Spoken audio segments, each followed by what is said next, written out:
Hah? Oke. Bismillahirrahmanirrahim. Assalamualaikum warahmatullahi wabarakatuh. Alhamdulillahilladzi arsala rasulahu bil huda wa dinil haq liyudhhirahu 'alad dini kullih wa kafa billahi syahida. Asyhadu an la ilaha illallah wahdahu la syarikalah wa asyhadu anna Muhammadan abduhu wa rasuluh. Allahumma shalli wa sallim ala nabiyyina Muhammad wa ala alihi wa sahbihi wa man tabi'ahum bi ihsanin ila yaumil qiyamah. Hadirin rahimakumullah, para santri At-Taqwa, para mahasiswa At-Taqwa College, para wali santri, para guru, pendengar Radio Dakta Bekasi, Radio RDI Malang, dan juga jamaah Masjid Al-Ihsan Jakapermai Bekasi, dan juga pemirsa dimanapun berada. Saya lihat yang rutin itu ada dari Belanda, ada dari Singapura, ada dari Madura, ya, dan sebagainya gitu. Alhamdulillah. Kita tentu bersyukur pada Allah SWT, ya. Kita sudah masuk hari ke-22 hari ini, ya. Nanti malam ganjil nih, insya Allah. Nanti malam kita masuk yang Ramadan ke-23. Dan alhamdulillah atas karunia Allah dan juga dukungan dan doa dari para pemirsa semua, itu acara Kurma Langka kita bisa bertahan sampai ke 22 ini. Mudah-mudahan target kita sampai akhir Ramadan bisa tercapai. Hadirin rahimakumullah, sore hari ini ya topik kita tentang menentukan tujuan, ya, dan kurikulum untuk pendidikan tingkat SMP. Jadi kalau sekarang di dalam sistem pendidikan kita SMP itu umurnya kisarannya kira-kira antara 12 sampai 15 tahun. Itu kalau dalam konsepnya Ki Hajar Dewantara, SMP ini sebetulnya masuk taman dewasa. Jadi Ki Hajar Dewantara pernah saya sampaikan kan, membagi pendidikan itu membagi 4 jenjang, ya. Jadi taman indria, ya, taman muda, taman dewasa, dan taman pamong. Taman indria itu kanak-kanak, ya. Taman muda itu SD, nah taman dewasa itu usia sekitar 14 sampai 16 tahun. Itu taman dewasa, ya. Kemudian setelah itu taman pamong, usia 17 sampai 21 tahun. Nah, itu yang disebut sebagai taman guru, ya, pendidikan guru.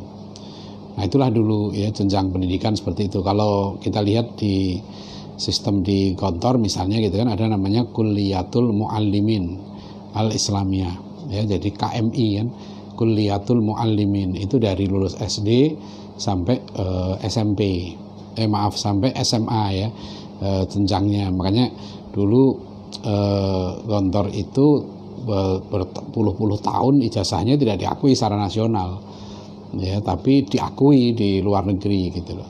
Karena Gontor punya sistem sendiri gitu, yang baru kemudian waktu presidennya Pak Habibie itu, menteri pendidikannya waktu itu Malik Fajar, ijazah Gontor itu diakui, disetarakan, ya, dengan SMP dan SMA gitu, ya. Jadi bisa misalnya kalau santri Gontor, ya, kelas 5, ya, kelas 5 di Gontor itu disetarakan dengan kelas 2 SMA, ya, bisa pindah gitu. Anak saya sakit dulu di Gontor kelas 6, ya, itu dapat surat bisa pindah ke aliyah, disetarakan dengan dengan pendidikan formal.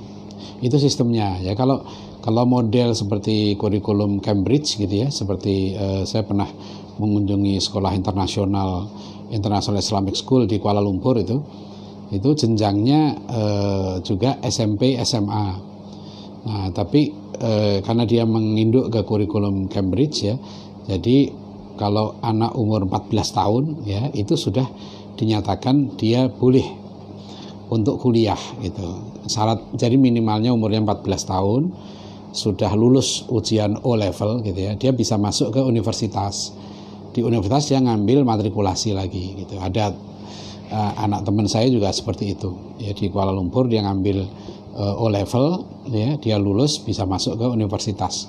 Dan apa yang ingin saya sampaikan ya, sebetulnya jenjang, ya, pendidikan SMP, ya, secara universal itu sebenarnya adalah jenjang pendidikan persiapan menuju kedewasaan gitu. Ya, saya pernah ceritakan bagaimana dulu kalau di sistem kita pendidikan dulu ya, itu kalau lulus SMP ya, ambil 3 tahun SPG ya, sekolah pendidikan guru, dia lulus SPG 3 tahun ya, berarti kan umur lulus SMP kan sekitar 15 tahun, tambah 3 tahun 18 tahun, 18 tahun sudah bisa jadi guru ya. Dan dari beberapa disertasi yang ditulis oleh mahasiswa saya di S3 itu mereka menunjukkan di beberapa ormas Islam sistem mereka dulu gitu ya, itu kalau umur lulus aliyah itu sudah dianggap dewasa, dianggap mampu untuk mandiri di tengah masyarakat gitu ya, seperti di Al-Wasliyah Medan ya, di Al-Irsyad ya, dulu namanya muallimin gitu ya, muallim itu kuliah guru ya, jadi kuliatul muallim itu kuliah guru, sekolah atau apa namanya madrasah muallimin gitu kan ya. Kiai Ahmad Dahlan dulu mendirikan namanya Kweksul Muhammadiyah itu 1918 ya, 1918 itu sebetulnya setingkat SMA, namanya kalau sekarang jadi kuliatul muallimin, itu kalau bahasa Belandanya dulu Kweksul ya, sekolah guru gitu ya, sekolah guru itu lulus tingkat SMA sudah mandiri. Nah sekarang kita lihat ya kebijakan pemerintah kita itu SMP itu persiapan masuk SMA. SMA itu belum dianggap pendidikan tinggi, masih sekolah menengah kan, makanya di direktoratnya pun di sini kan pendidikan dasar dan menengah, Dikdasmen gitu ya, pendidikan dasar dan menengah. Nah menengah itu dari SMP ke SMA. Inilah yang saya ketemu dengan beberapa psikolog ya, juga misalnya sejarawan Dr. Alwi Alatas itu dulu yang menginspirasi kami. Beliau dulu pesantren At-Taqwa ini waktu kami merintis tuh dari jenjang namanya pesantren Saulin Al-Islami ya, itu pesantren tingkat SMP. Nah terus Dr. Alwi Alatas ketika itu masih sedang menyelesaikan disertasinya di Malaysia, tapi beliau sudah balik ke Indonesia. Nah beliau mengajar di sini, dia mengajar sejarah anak-anak Saulin Al-Islami itu. Nah waktu Dr. Alwi Alatas itu kita diskusi, saya bilang ke beliau, sudah Pak Dr. Alwi kan punya, waktu itu beliau belum lulus dokter ya, Ustadz Alwi kan, Habib Alwi yang panggilnya, itu kesini saja sudah. Nah sehingga kami kemudian merintis jenjang tingkat SMA. Beliau direkturnya yang pertama ya, Dr. Alwi Alatas itu, yaitu Pristek namanya kan, Pesantren for the Study of Islamic Thought and Civilization. Nah Dr. Alwi Alatas ini sudah buat riset dia, bahkan pernah presentasi kepada kami ya, dari guru-guru di At-Taqwa ini ya. Beliau riset ya dari mulai sejak zaman Nabi sampai beliau riset bagaimana suku-suku di berbagai dunia gitu ya, cara menentukan kedewasaan itu, sehingga sampai pada kesimpulan riset beliau itu memang dalam Islam kata beliau itu tidak ada sebetulnya yang namanya kategori remaja yang merupakan peralihan dari anak ke dewasa. Jadi dari anak itu ya kan tidak langsung masuk dewasa gitu loh, tapi dibuatlah dulu satu kategori umur yang namanya remaja. Nah remaja ini nanti didefinisikan dia belum betul-betul lepas dari anak, tapi juga belum betul-betul dewasa. Ya sebetulnya masih di kategori sebagai anak ya. Itulah sekarang di tingkat SMA itu. Nah kita sekarang masuk SMP nih. Nah kami setelah meneliti ya, kemudian berdiskusi dengan para pakar ya, termasuk Ustadz konsultan pendidikan itu Bang Aat yang terkenal itu Pak Adriano Rusfi ya, beliau juga menekankan ya pendidikan kedewasaan ya. Beliau juga mendirikan sekolah namanya sekolah merantau ya. Saya beberapa kali jumpa beliau. Nah terakhir juga saya ketemu Profesor Nanang Fatah ya, dari UPI Bandung, Universitas Pendidikan Indonesia Bandung. Nanang Fatah juga ternyata konsep pendidikannya SD itu 4 tahun, SMP 2 tahun, SMA 2 tahun. Nah tapi ini belum diakomodir oleh pemerintah. Sekarang dianggap yang normal itu 6-3-3 gitu. Nah padahal sebenarnya menurut kami gitu ya, dari berbagai penelitian itu yang normal itu sebenarnya menurut saya gitu ya, paling enggak 5-2-2. Jadi 5 tahun SD, 2 tahun SMP, 2 tahun SMA. Itu yang normal gitu ya. Jadi yang lebih cepat bisa gitu ya. Yang lambat itu di atas itu. Jadi kita bisa hemat. Saya bayangkan kalau reformasi usia pendidikan ini saya sampaikan waktu roundtable discussion di MPR juga waktu itu ya. Ini kita memperpendek pendidikan kita 3 tahun. Dan itu insya Allah ya, kita bisa menghemat anggaran ratusan triliun di situ dengan memperpendek usia. Dan yang penting menurut Prof. Nanang Fatah itu kurikulumnya. Pendidikan itu bukan lamanya yang penting ya, tapi bagaimana anak itu dididik sesuai dengan target ya pendidikan itu. Dan beliau sebut yang namanya pendidikan yang utama itu based on result ya, bukan based on proses. Jadi basisnya itu tujuannya kan kita ada target kompetensi. Misalnya lulus SMP itu gitu kan, target kompetensinya A, B, C, D gitu kan. Nah, sampai sekian. Artinya apa? Anak kalau dia bisa mencapai target itu ya, baik secara jiwanya ya kan, kematangannya, secara pengetahuannya, kenapa harus 3 tahun gitu lah. Kan kita kalau rasional ya hadirin sekalian ya. Kalau anak sudah bisa mencapai target-target pembelajaran itu gitu kan, dalam setahun, kenapa harus dipaksa 3 tahun? Begitu juga sebetulnya dalam kuliah ya nanti itu. Kalau orang misalnya dia bisa mencapai kok bahwa menjadi sarjana misalnya gitu ya, sarjana hadis itu untuk tingkat S1 kompetensinya begini tuh, kompetensi lulusannya. Kemudian dia diuji. Jadi kan orang itu yang penting bukan kamu sudah belajar berapa lama dan kamu belajar apa saja gitu loh. Kan itu namanya portofolio kan, jadi formalistiknya ya kan? Tapi yang lebih penting kan sebetulnya anak itu kamu sudah bisa apa ya, meskipun dia belajar baru 6 bulan tapi dia memang hebat ya, dia bisa menguasai berbagai target kompetensi yang disyaratkan. Kenapa harus dia dipaksa 4 tahun? Kan itu pemborosan sebenarnya ya. Jadi itulah yang makanya disinilah target pembelajaran itu yang penting. Saya sangat sependapat dengan konsep Profesor Nanang Fatah itu, bahwa pendidikan itu based on result. Itu yang paling penting. Bukan berarti kita mengabaikan proses. Maksudnya proses itu ya, itu bisa menempuh berbagai cara asal targetnya terpenuhi gitu ya. Nah, sekarang kita bicara nih tentang SMP. Tadi saya katakan SMP itu dalam ini bagi agama kita ya, bagi Islam ya. Kita kembali sekali lagi gitu ya, saya ingatkan yang kemarin itu, kalau kita bicara pendidikan Islam kembali pada 3 prinsip ya. Dahulukan adab sebelum ilmu. Yang kedua, utamakan ilmu yang fardu kifayah. Utamakan ilmu yang fardu ain.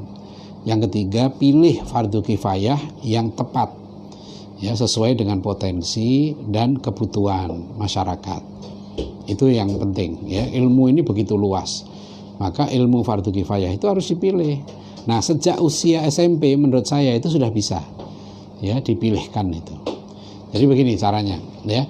Sekarang kita bicara yang adab dulu. Jelas di SMP ini anak usia sekitar 12 tahun ya, itu sudah harus adabnya ya, itu sudah harus kelanjutan dari SD. Tentu kan di SD kemarin kita sudah bicara adab dia harus baik ya. Itu nggak ada tawar menawar ya. Kami kalau yang masuk pesantren At-Taqwa ini kami nggak bisa terima kalau anak itu baca Al-Qur'annya tidak lancar. Harus lancar ya, karena itu lulus SD itu standar minimal yaitu lancar baca Al-Qur'an. Kemudian sholatnya benar ya, ibadahnya. Maka di sini kami tes sholatnya ya, wudunya ya, doa-doa yang penting ya, itu sudah harus dihafal waktu lulus SD itu. Nah, baru nanti kita di tingkat SMP itu ya, kita fokuskan apa yang fardu ain dulu bagi dia. Tentu pertama adab kan ya tadi itu. Yang kedua ilmu-ilmu apa rahimakumullah. Kalau anak kita tingkat SMP itu apa yang harus dia kuasai. Ya, kalau menurut saya tetap SMP itu menyiapkan kedewasaan, menyiapkan akil balik ya. Nah, ini dalilnya adalah sebuah hadis sahih riwayat Imam Bukhari ya, di mana Rasulullah SAW ya melarang Abdullah bin Umar untuk ikut perang Uhud ya, karena waktu itu umur Abdullah bin Umar radhiyallahu anhu baru atau belum mencapai 15 tahun. 15 tahun itu ukuran Qamariyah loh ya. Kalau ukuran Syamsiyah, tahun Syamsiyah itu sekitar 14,5 tahun. Ya, jadi sebenarnya taruhlah ya, anak usia 14,5 tahun itu adalah batas akhir anak-anak. Ya, artinya dia sudah harus dinyatakan sebagai orang dewasa. Nah, inilah pentingnya pendidikan di tingkat SMP ini, yaitu menyiapkan anak-anak ya dia menjadi orang dewasa, menjadi akil balik. Nah, menurut agama kita kalau anak sudah akil balik, dia sudah harus dinyatakan dewasa, sudah akil balik, dan berarti dia sudah mukallaf. Mukallaf itu dalam bahasa Arab ya disebut dari kata kallafa yukallifu taklifan, ya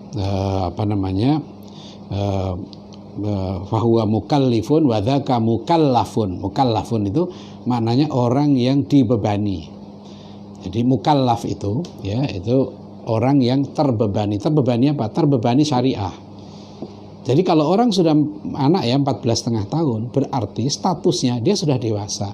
Dia sudah menanggung dosanya sendiri. Ya, dia sudah dapat pahalanya sendiri. Dia sudah bertanggung jawab atas imannya sendiri. Nah, makanya di sini pentingnya pendidikan masa SMP ini. Pertama, siapkan betul dia menjadi orang yang keimanannya kuat. Karena kita hidup sekarang dalam satu zaman yang iman ini luar biasa tantangannya, berat sekali. Menjaga iman di zaman sekarang ini luar biasa beratnya.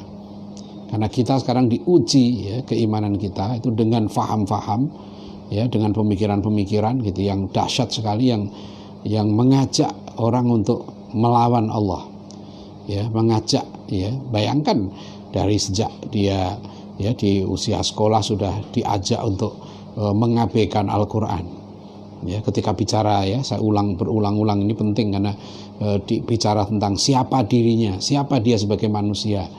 Sejarahnya bukan dicari sejarah dalam Al-Quran, sejarah manusia. Kita harus mengerti siapa kita, ya.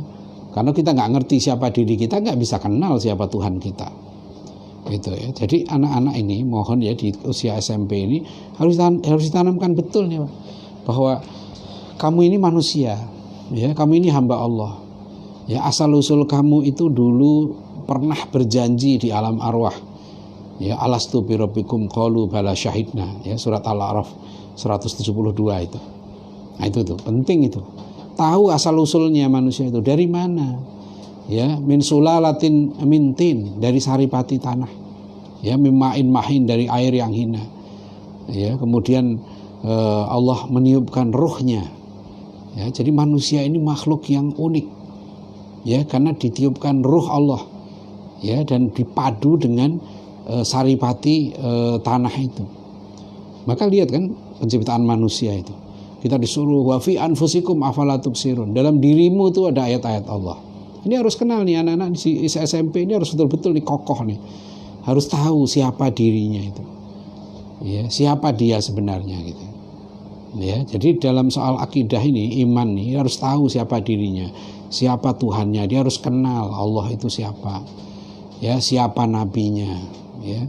Betul-betul dia mengenal ya sejarah perjuangan, kehidupan Rasulullah SAW sebagai uswatun hasanah, itu harus kokoh. Makanya kalau di pesantren At-Taqwa ini kurikulum wajibnya itu ya, salah satunya itu kurikulum sirah Nabi. Ya, karena anak ini harus sudah kenal betul ya, harus sampai mencintai Rasulullah SAW, mencintai keluarga beliau, mencintai sahabat-sahabat beliau. Ini kurikulum pokok ini, inti ini ya, untuk dia menjadi orang muslim yang nanti siap menjadi orang dewasa. Gitu ya. Nah, setelah itu anak ini kan diajari apa? Dia cinta kepada ulamanya. Ya, di sini dikenalkan ya terutama sejarah ya perjuangan di Indonesia ini. Ya. Ada buku Pak Dr. Suidat tuh, mana contoh? Ini ada. Ini seperti ini. Buku Sejarah Indonesia untuk pelajar Dr. Suidat ini. Nah, direktur, kebetulan beliau ini direktur pesantren Saulin tingkat SMP di pesantren At-Taqwa ini. Nah, beliau nulis buku Sejarah Nasional Indonesia ini ya untuk anak-anak ini diajak mengenal betul ya, mengenal pahlawan-pahlawannya, mengenal ulama-ulamanya gitu. Jangan sampai anak-anak ini nanti punya idola yang lain ya selain Rasulullah SAW, para sahabat, para ulama gitu ya, para pejuang kita ini. Itu materi pokok itu, ya, materi pokok untuk anak-anak SMP ini. Yang menurut saya itu termasuk hal yang fardu ain, harus diajarkan. Nah, di samping tentu adalah Al-Qur'an ya, jadi baca Al-Qur'annya ya, dia harus memahami betul. Nah, satu lagi sekalian, anak SMP ini sudah harus mulai juga dikenalkan dengan pemikiran-pemikiran kontemporer meskipun tidak mendalam, paling tidak dia tahu, Pak. Karena untuk menyelamatkan akidahnya sekarang ini, dia juga harus tahu apa saja pemikiran yang merusak imannya itu. Ya paling enggak disinggunglah masalah sekularisme, liberalisme, ya, masalah pluralisme agama, faham yang menyamakan semua agama, ya, faham-faham hedonisme, materialisme. Itu anak-anak sudah harus diberikan imunisasi sekarang prosesnya gitu. Ya dikenalkan gitu, karena sekarang hampir semua mereka juga sudah pegang handphone, ya kan, mereka harus dikenalkan ya apa arti hidup. Nah, kalau di At-Taqwa ini kami yang kita pakai adalah kitab Gurindam 12 ya, kitabnya Raja Ali Haji. Itu kitab untuk menanamkan adab ya, mulai pasal 1-nya ya, barang siapa tiada memegang agama maka sekali-sekali tiada boleh dibilangkan nama. Barang siapa mengenal yang 4 maka ia itulah orang yang ma'rifat. Barang siapa mengenal Allah maka suruh dan tegahnya tiada ia menyalah. Barang siapa mengenal diri sungguh ia telah mengenal Tuhan yang bahri. Barang siapa mengenal dunia taulah ia barang yang terperdaya. Barang siapa mengenal akhirat taulah ia dunia itu mudarat. Ini di tingkat SMP nih. Anak sudah harus kita kenalkan hakikat dunia ini, ya kan? Jadi supaya dia tidak terjebak dengan faham sekularisme, materialisme, ya, mengidolakan ya sesuatu yang sebetulnya semu, ya, memuja sesuatu yang tidak layak dipuja, ya. Itu di tingkat SMP nih, karena dia akan menjadi orang dewasa, harus disiapkan. Kasihan kalau dia nanti sudah dewasa, dia nggak ngerti mana iman, mana kufur, mana tauhid, mana syirik, mana halal, mana haram, ya, mana hak, mana batil. Ya, mana ibadah yang diwajibkan, mana ibadah yang tidak diwajibkan, yang sunnah misalnya, atau mana yang dilarang oleh Allah, mana akhlakul karimah, akhlak yang mulia, mana akhlakul madhmumah, akhlak tercela. Jadi ini yang fardu ain, ini banyak sekali sekalian yang di tingkat SMP ini gitu, harus diperhatikan betul ya. Jadi saya makanya tidak sepakat ya, saya dengan berbagai sering dikatakan penilaian, masa ukuran pendidikan kita itu hanya diukur dari PISA itu ya, standarnya diukur itu dari matematik, sains, dan kemampuan membaca ya. Bukan kita nggak setuju, tapi kalau mengatakan bahwa pendidikan kita katanya jeblok, ranking ke 68 dari 70 negara yang disurvei. Saya pernah tulis artikel itu ya, dan pernah ada pengajian di satu masjid instansi pemerintah, saya sampaikan artikel itu saya nggak setuju dikatakan ya pendidikan kita ini jeblok ya. Pendidikan itu apa gitu loh. Matematika penting ya, sains penting, kemampuan membaca tentu ini sangat penting. Tapi kita ini kan punya kriteria, Pak, namanya pendidikan itu bukan hanya ini kan. Pendidikan itu kan menyiapkan manusia yang baik. Dan usia SMP ini usia yang sangat krusial ya, usia yang sangat penting, karena dia sekali lagi ini menyiapkan anak menjadi orang dewasa, menjadi usia orang akil balik. Kalau dia sudah akil balik, dia tanggung jawab pada dirinya. Ini tanggung jawab orang tua loh ini. Hakul waladi ala walidi ayuksina ismahu wa yuksina maudhi'ahu wa yuksina adabahu. Ya, adabnya, adab pada Tuhannya, adab pada nabinya, adab pada ulamanya, adab pada orang tua. Ya, jangan sampai anak usia SMP nggak ngerti, adab pada orang tua nggak tahu, adab pada guru nggak tahu, termasuk adab pada dirinya sendiri nggak tahu. Ya, ini jadi jangan kita berlaku zolim pada anak. Kita menyangka bahwa kita telah anak kita hebat gitu ya, meraih prestasi-prestasi pendidikan tertentu. Ya, kita menyangka itu hebat kan diakui orang lain, dia hebat begini-begini. Tapi yang fardu ain Bapak belum tunaikan loh anak-anak ini anak santri. Kita juga ini penting di sini. Ya, kenapa kami misalnya At-Taqwa ini menekankan ya, salah satu kurikulum inti kami di sini terus terang itu adalah kurikulum bahasa Melayu, ya, Arab Melayu itu. Karena kami ingin anak-anak muslim ini itu kenal sejarahnya, Pak. Ya, huruf Arab Melayu ini adalah huruf yang rancang yang dibuat oleh para ulama kita dulu dalam rangka mensukseskan penyebaran Islam di wilayah Nusantara ini. Dan itu luar biasa peranannya. Bahasa Melayu ini luar biasa, sekarang jadi bahasa Indonesia.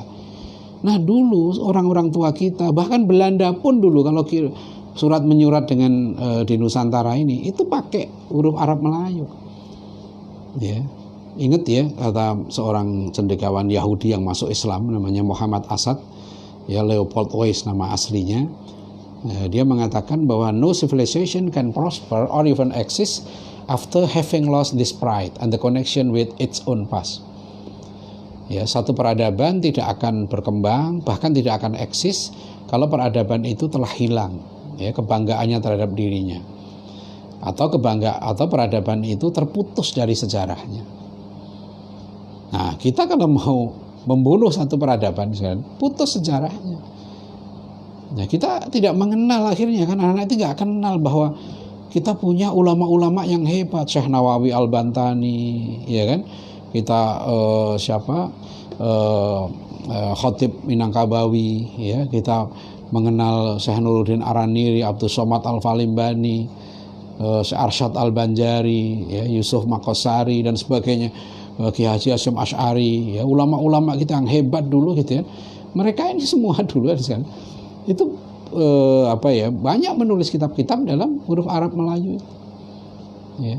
Jadi ini salah satu, tentu ini bukan suatu yang harus ya, tapi menurut kami memilih jalan itu karena kami memandang supaya anak-anak kita ini tersambung itu sejarahnya itu. Tersambung sejarahnya itu. Saya dulu alhamdulillah ya dari sejak kelas 1 SD di kampung itu siang sekolah Arab kan namanya, sekolah madrasah diniyah itu sekolah Arab. Tiap hari itu belajar huruf Arab Melayu itu. Ya, Arab Pegon kalau di pesantren saya 3 tahun itu tiap hari belajar Arab Pegon itu. Ya, alhamdulillah beberapa kitab saya ketemu. Sekarang waktu saya SMA itu waktu nulis Arab Pegon itu. Jadi saya SMA itu sudah terlatih nulis Arab, cepat saya kalau nulis. Ya, kemudian waktu saya ngambil S3 di ISTEK gitu ya, saya ngambil satu mata kuliah ya, Reading in Malay Metaphysical Literature. Ya, membaca teks Melayu, Arab Melayu di bidang metafisika. Nah, itu membaca kitabnya Syekh Nuruddin Araniri, Hujjatus Shadiq Lidaf Izzindik. Itu. Jadi saya merasa Masya Allah di dalam kelas dulu ada orang Turki gitu ya, ada dari Malaysia, dari Indonesia gitu. Itu saya merasa ya Allah dulu waktu kecil ya saya udah belajar Arab Melayu ini. Sekarang itu dikaji di tingkat S3 gitu. Itu jadi kita ribuan kitab itu kan sayang gitu, siapa yang akan membaca kalau itu sama dengan Turki ya. Begitu huruf Arab ya, dulu ulama kita ini hebatnya, jadi menyebarkan Islam itu gitu ya di wilayah Turki itu bahasanya tetap bahasa Turki tapi hurufnya huruf Arab. Jadi huruf Arab Turki. Di wilayah Iran, Persia itu bahasa Persia itu bahasanya Persia, hurufnya Arab. Di wilayah India ya, Pakistan itu bahasanya Urdu, hurufnya Arab. Nah, di wilayah Nusantara ini Melayu ini itu hurufnya juga huruf Arab tapi bahasanya Melayu. Ya, jadi bukan total diarabkan gitu, enggak. Jadi nilai-nilai lokal gitu ya yang masih bisa dipakai ya untuk menyebarkan Islam itu dipakai. Itu Masya Allah. Itu namanya hikmah. Ulama kita punya kebijakan yang luar biasa. Maka sampai sekarang kita pakai misalnya. Kenapa sekarang kita pakai istilah surga, neraka, pahala, dosa, ya, puasa? Ini kan artinya asalnya istilah-istilah yang bahkan itu istilah-istilah Hindu. Tapi kita pakai dengan makna baru gitu. Nah, ini pentingnya nih belajar sejarah gitu ya, supaya anak-anak kita ini di tingkat SMP ini nyambung, Pak. Ya, jadi saya pernah pengalaman gitu waktu ngisi iktikaf Ramadan di satu masjid di Bekasi. Alhamdulillah itu ada beberapa anak ya, saya tanya yang ikut iktikaf tuh. Kajian iktikaf kan malam biasanya, Pak, sekitar jam 10 itu baru mulai gitu ya. Itu saya tanya, "Kamu apa SMP di mana?" "Di Bekasi sini." Terus saya tanya, "Kamu kenal sama Kiai Nur Ali?" Anak SMP ini, ya, nggak pernah dengar. Waduh, saya bilang, kamu masa di Bekasi nggak tahu Kiai Nur Ali? Kiai Nur Ali ini Masya Allah ya, macan Bekasi, ya. Beliau ulama yang hebat, pejuang, pendekar, dan juga pendiri pesantren At-Taqwa Bekasi, ya. Nama pesantrennya sama dengan nama pesantren At-Taqwa, tapi jauh lebih tua, ya. Itu pendirinya Kiai Haji Nur Ali. Ya, saya sudah beberapa kali juga ke sana, alhamdulillah. Jadi anak-anak itu harus kenal gitu. Masa nggak kenal Kiai Nur Ali? Kalau anak Betawi gitu ya, ya harus kenal lah siapa Kiai Abdullah Syafi'i gitu kan. Siapa Guru Mansur, Guru Mughni, ya, Guru Marzuki. Mereka harus kenal. Kalau enggak, mereka siapa yang mereka kenal? Mereka ulama-ulama ini yang berjasa dalam menyebarkan Islam. Kan anak-anak ini mau kita jadiin apa sih? Di sini kita didik itu. Ya, kemarin kita sudah bahas surat Luqman kan, surat Luqman ayat 17 itu. Pendidikan kita ini baru akan sukses ini sekalian, berdampak pada kehidupan, ya, bukan hanya sekolah Islam rame, pondok rame gitu. Kita baru akan meraih kejayaan kalau lembaga-lembaga pendidikan kita gitu ya, dari keluarga, masjid, sekolah, pesantren sampai universitas Islam itu semua melahirkan para pejuang. Baru itu pendidikan kita sukses. Kalau yang dihasilkan orang-orang yang hubbud dunia, itu sudah diingatkan Rasulullah SAW. Jumlah kamu banyak, tapi kamu akan seperti buih. Bal antum kathirun, walakinnakum guthaun kagutha'is sail. Jumlah kamu banyak, tapi kamu buih. Ya, Prof. Naqib Alatas mengibaratkan pendidikan itu bisa melahirkan singa, bisa melahirkan babi. Beliau bilang, nah babi itu anaknya banyak, ya, rame. Singa itu anaknya dikit, kata Prof. Alatas. Maka filosofi pendidikan Prof. Naqib Alatas itu filosofi melahirkan anak singa. Memang susah melahirkan anak singa. Tadi pagi saya nulis artikel itu terinspirasi oleh, karena sehari-hari sekarang ada kesempatan untuk bercocok tanam gitu ya, nyiramin bunga gitu. Ternyata ini sekarang itu seperti pendidikan. Betul-betul namanya mendidik gitu ya. Itu seperti menanam dan merawat tanaman itu. Berapa hari yang lalu saya kaget karena dapat berita tanaman di sebagian pesantren ini gitu ya, sudah bertahun-tahun, alhamdulillah daunnya lebat hijau gitu. Tahu-tahu istri saya bilang, "Oh, itu kok daunnya habis?" Itu. Kenapa? Ternyata dimakan lalat. Itu hanya lengah ya, kalau nggak salah 2-3 hari aja nggak kita tengok. Padahal deket gitu ya. Jadi itu mendidik itu ya. Kalau kita nanam bertahun-tahun gitu ya, lengah 1-2 hari. Datang lalat, datang hama. Ya. Tadi saya beli lagi puring banyak ya, sekitar 20-an. Ya, ini juga begitu. Ternyata kita periksa ada lagi tuh puring itu musuhnya. Ya, hamanya itu ada. Nah, itu begitu mendidik itu sama kayak begitu. Dirawat, dijaga gitu ya. Makanya bukan hanya dikasih yang baik-baik, dikasih vaksinasi juga. Ya, tadi itu ya. Jadi anak SMP ini itu pendidikannya persiapan menuju orang dewasa. Itu yang wajib, yang pokok. Ini nanti yang akan ditanya di akhirat ini loh, kita sebagai orang tua itu. Ya, yang sudah kamu ajarkan tuh apa? Ya sudah anak kita ajari. Kita masukkan pesantren, kita kontrol, kita kasih adab, kita kasih akidah, kita sadarkan terus. Apakah itu pasti berhasil? Belum tentu. Ini juga salah nih kita ini. Jangan menganggap ya misalnya saya ini yang bidang pendidikan sehari terus pasti ya sukses mendidik. Belum tentu. Kita itu mendidik orang, bukan buat roti. Kita bukan nyetak roti, bukan nyetak piring, nyetak gelas, bukan itu. Dan kita tidak boleh mengatakan bahwa karena saya yang didik kamu sukses, nggak bisa. Ya, Rasulullah SAW misalnya diingatkan oleh Allah, innaka lan tahdi man ahbabta, walakinnallaha yahdi man yasha. Ya kan? Nabi Nuh itu. Jadi wahai Muhammad, kamu nggak bisa ngasih petunjuk kepada orang yang kamu cintai. Allah yang ngasih petunjuk. Salah, Pak. Jadi kalau saya merasa gitu ya, kadang-kadang saya pernah kan ke anak saya gitu. Saya bilang, kok kamu tuh nggak mau nurut, anak orang aja nurut. Ya, jadi merasa saya bisa mendidik, itu salah. Itu salah fatal itu. Itu harus kita koreksi. Ya, apalagi yang teman-teman yang guru ya, semua itu harus tidak boleh, karena itulah bentornya kita doa. Sekali Rasulullah SAW aja nggak bisa ngasih petunjuk pada pamannya sendiri. Abu Bakar As-Siddiq kurang apanya beliau, hebat, manusia yang begitu mulia, begitu agung. Ya, beliau akhirnya harus berperang dengan anaknya sendiri. Dalam perang Badar itu Abu Bakar As-Siddiq itu berperang dengan anaknya sendiri. salah satu anaknya. Ya. Begitu juga sahabat Nabi yang lain. Lihat kisah Nabi Nuh alaihissalam ya di Al-Qur'an. Sedih.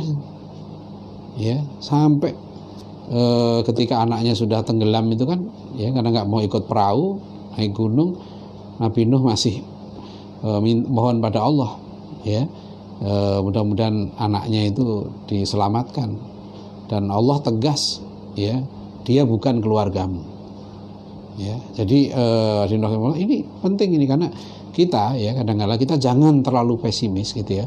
Saya juga nggak mampu mendidik, tapi bukan begitu. Tapi juga kita jangan di titik ekstrim yang lain, merasa mampu mendidik, nggak boleh.